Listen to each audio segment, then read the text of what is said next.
আসসালামু আলাইকুম সুপ্রিয় দর্শক। রাশিয়া এবং ইউক্রেনের মধ্যে যুদ্ধ হচ্ছে। এই যুদ্ধ নিশ্চয়ই রাশিয়া এবং ন্যাটোর মধ্যে অনুষ্ঠিত হচ্ছে না। কারণ হলো যে ইউক্রেন ন্যাটোর সদস্যভুক্ত দেশ নয়। সুতরাং আর্টিকেল ৫ অনুযায়ী ন্যাটোর একটা সদস্য রাষ্ট্র আক্রান্ত হলে বাকি সবাই আক্রান্ত হবে ধরে নেবে, এরকম ঘটনা ইউক্রেনের ক্ষেত্রে ঘটা সম্ভব নয়। কিন্তু তারপরেও বিভিন্ন সময়ে বিশ্লেষকরা বলতেন যে আসলে লড়াইটা হচ্ছে রাশিয়ার সঙ্গে ন্যাটোর।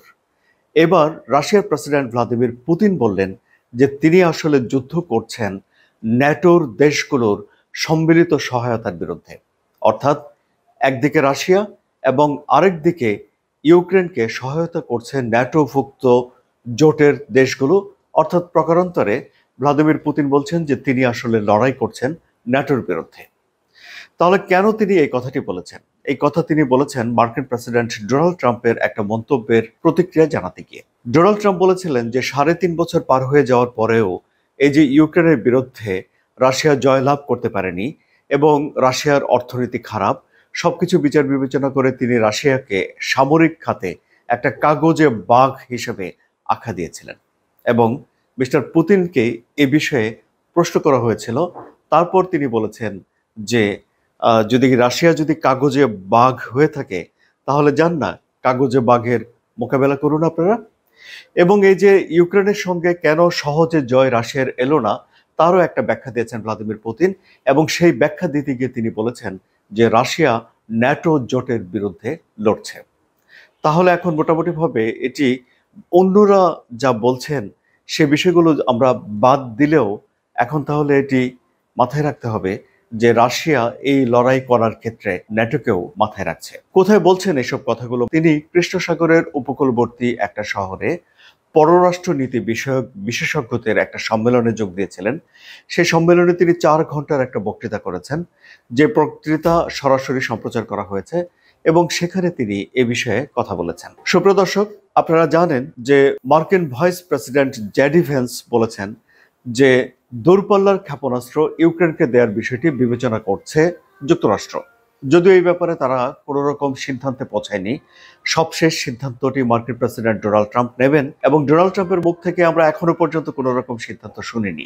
কিন্তু এই প্রসঙ্গ সেখানে আলোচিত হয়েছে এবং মিস্টার পুতিন বলেছেন যে যদি যুক্তরাষ্ট্র টমাহক ক্রুজ ক্ষেপণাস্ত্র ইউক্রেনকে দেয় তাহলে তা যুক্তরাষ্ট্রের সঙ্গে রাশিয়ার সম্পর্ককেই নষ্ট করবে, কিন্তু যুদ্ধক্ষেত্রে এর কোনো প্রভাব পড়বে না। মিস্টার পুতিন মনে করেন যে যুদ্ধক্ষেত্রে ধীরে ধীরে রাশিয়ার অগ্রগতি হচ্ছে, রাশিয়া বিজয়ের দিকে যাচ্ছে এবং এই পরিস্থিতিকে কোনোভাবেই বদলে দেওয়া যাবে না। কিন্তু যদি টমাহক ক্রুজ ক্ষেপণাস্ত্র ছোড়া হয় তাহলে রাশিয়ার ক্ষতি হবে, কিন্তু রাশিয়ার আকাশ প্রতিরক্ষা ব্যবস্থা এর সঙ্গে খাপ খাইয়ে নেবে।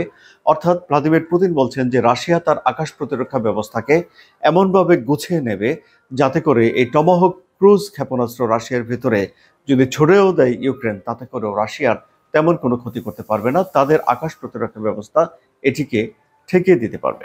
সুপ্রিয় দর্শক, টমাহক ক্রুজ ক্ষেপণাস্ত্র হলো একটা দূরপাল্লার ক্ষেপণাস্ত্র যা ২৫০০ কিলোমিটার দূরে গিয়ে লক্ষ্যবস্তুতে আঘাত হানতে পারে। এখন যদি ইউক্রেন এই ধরনের একটা ক্ষেপণাস্ত্র পায় তাহলে ইউক্রেন মস্কো পর্যন্ত তাদের আক্রমণের সীমানার ভেতরে নিয়ে আসতে পারবে। আবার ধরুন ভ্লাদিমির পুতিন তার যেই পারমাণবিক অস্ত্র ব্যবহার করার যে পলিসি সংশোধন করেছিলেন সেখানে তিনি বলেছিলেন যে যদি কোনো দেশ দূরপাল্লার ক্ষেপণাস্ত্র ইউক্রেনকে দেয়, ইউক্রেন সেই ক্ষেপণাস্ত্র ব্যবহার করে রাশিয়ার আন্তর্জাতিকভাবে স্বীকৃত সীমানার ভেতরে আঘাত করে, তাহলে যেই দেশ এই ক্ষেপণাস্ত্র দিয়েছে সেই দেশ যদি পারমাণবিক অস্ত্র সমৃদ্ধ হয় তার বিরুদ্ধে পারমাণবিক অস্ত্র ছোড়ার বৈধ অধিকার রাশিয়ার থাকবে বলে সেই সংশোধনীতে বলা হয়েছিল। সুতরাং দেখা যাচ্ছে যে এই যে দূরপাল্লার ক্ষেপণাস্ত্র এবং রাশিয়ার আন্তর্জাতিকভাবে স্বীকৃত সীমারেখার ভিতরে আঘাত করা বা করার অভিপ্রায় বা ক্ষেপণাস্ত্র ছুড়ে দেওয়ার বিষয়টিকে রাশিয়া চরমভাবে মোকাবেলা করার একটা হুমকি অনেক আগেই দিয়ে রেখেছে।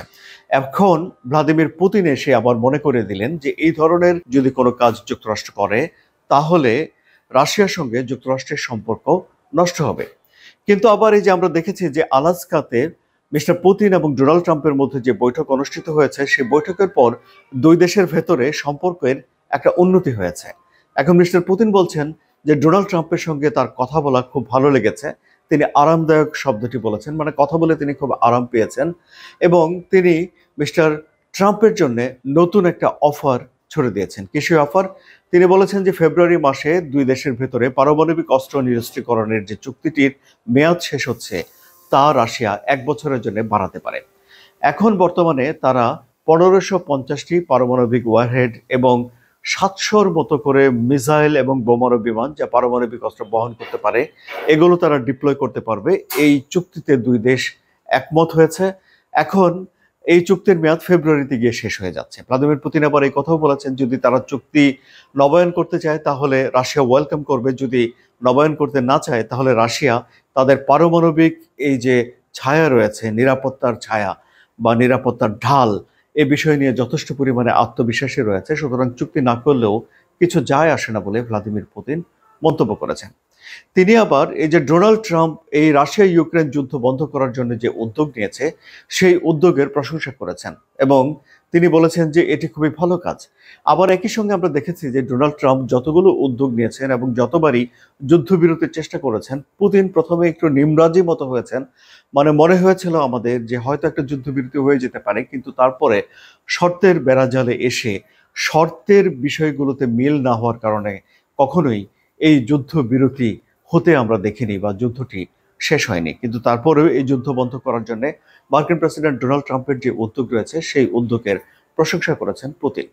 সুপ্রিয় দর্শক, মাঝখানে এই কিছুদিন আগেও ন্যাটোর সঙ্গে রাশিয়ার একটা উত্তেজনা বেড়েছিল। এই উত্তেজনা বৃদ্ধি পাওয়ার পেছনে কারণ ছিল যে ন্যাটোভুক্ত দেশগুলোতে হঠাৎ কিছু ড্রোন দেখতে পাওয়া, অর্থাৎ তাদের বড় অভিযোগ ছিল যে তাদের আকাশ সীমা লঙ্ঘন করা হচ্ছে।